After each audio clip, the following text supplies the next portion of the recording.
Erlan seninle dava eləyəcək.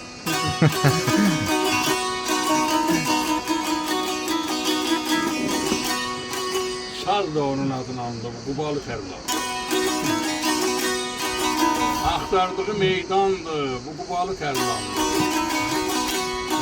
Sazı qəlbində bəsləyir, məni yanına səsləyir, dobra hava istəyir, bu Qubalı Tərlandır.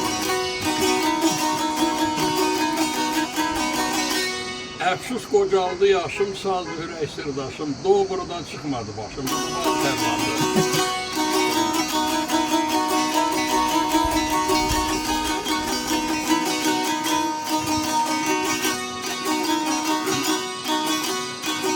Dağların selindəndir, təbiətin gülündəndir, Quba mahalında qaçaq mailin elindəndir, bu Qubalı Tərlandır.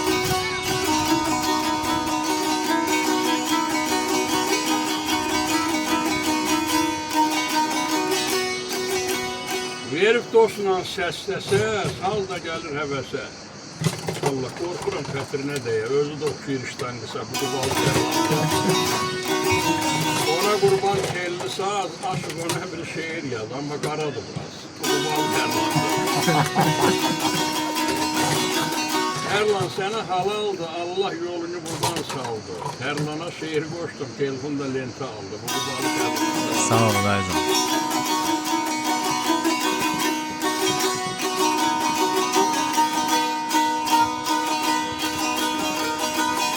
Dilimdən axan baldır, Tərlan Allahdan ucaldı, Tərlan kimi qartala şeir qoşa bilməyən aşıqlı aldı. Bu Qubalı Tərlan.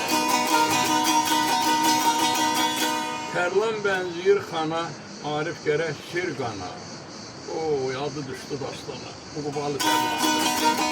Məni girən xeyir tapar, Fərhad olan dağ çapar, bu çəkilişi Qubuya apar. Bu Qubalı Tərlan. Sağ olun.